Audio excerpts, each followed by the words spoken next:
En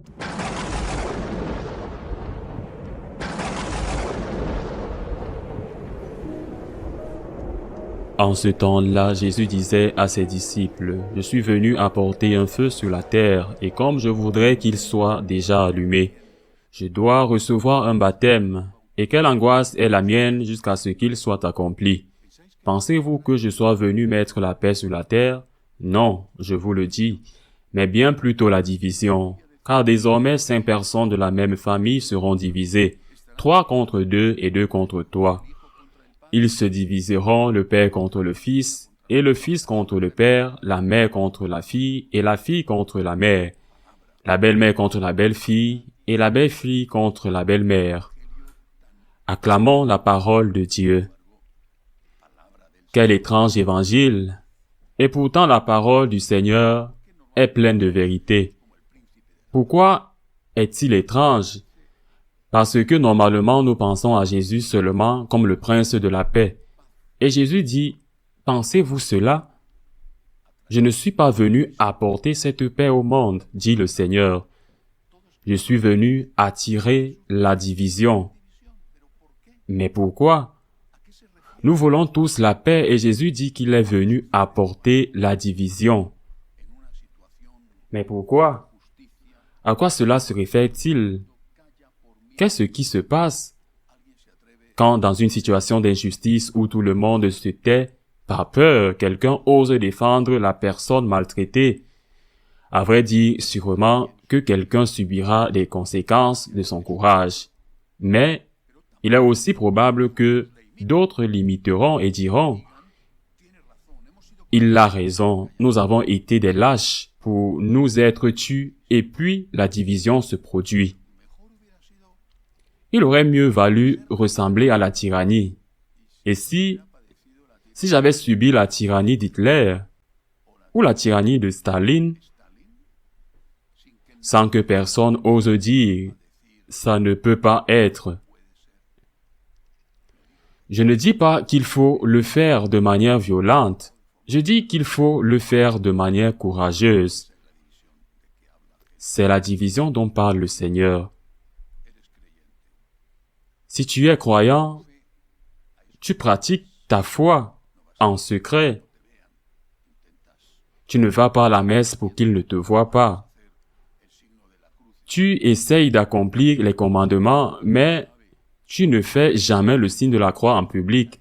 Dans ta famille, personne ne sait que tu pries, parce que tu le fais sans que personne ne le sache. Pareil dans ton travail. Alors, tu n'as pas de problème.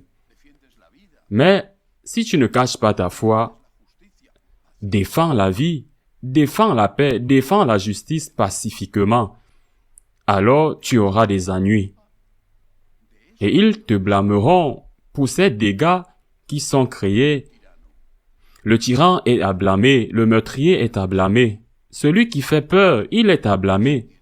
Mais celui qui a le courage de défendre la vie d'un enfant à naître, pas celui qui a le courage de défendre l'opprimé. C'est pourquoi le Seigneur nous dit qu'il est venu apporter le feu au monde.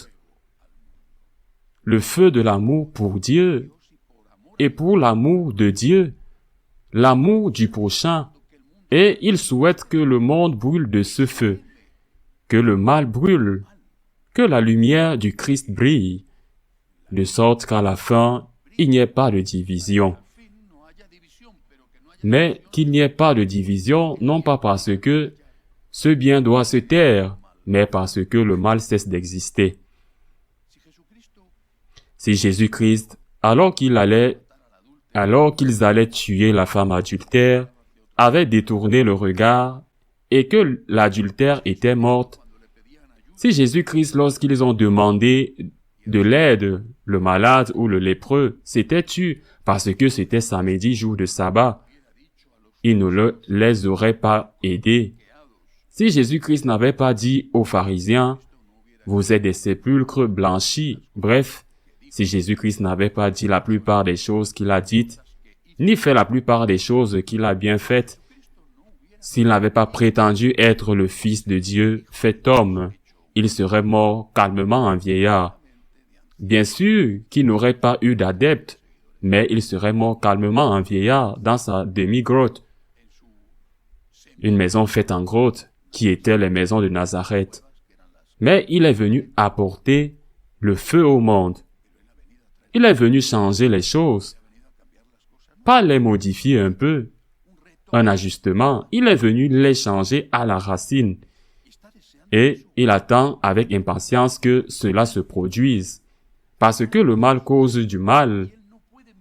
Le mal cause de la souffrance et il ne peut pas détourner le regard. Il n'a pas détourné le regard quand ils sont allés lapider la femme adultère ou quand une personne avait besoin d'aide.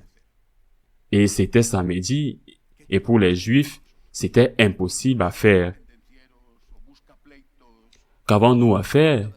Pas être des querelleurs ou des fauteurs de troubles, des gens compliqués qui se battent avec tout le monde, mais pas des lâches qui détournent le regard quand quelqu'un souffre, quitte à avoir des complications. Nous sommes les disciples du crucifié et ce qu'il nous faut, c'est le courage du crucifié pour donner notre vie pour lui, tout comme lui qui est mort en pardonnant à ses ennemis. Demandons au Seigneur que nous ne manquions pas du courage des martyrs, que nous ne manquions pas de la grâce dont nous avons besoin pour être ses témoins. Ainsi soit-il.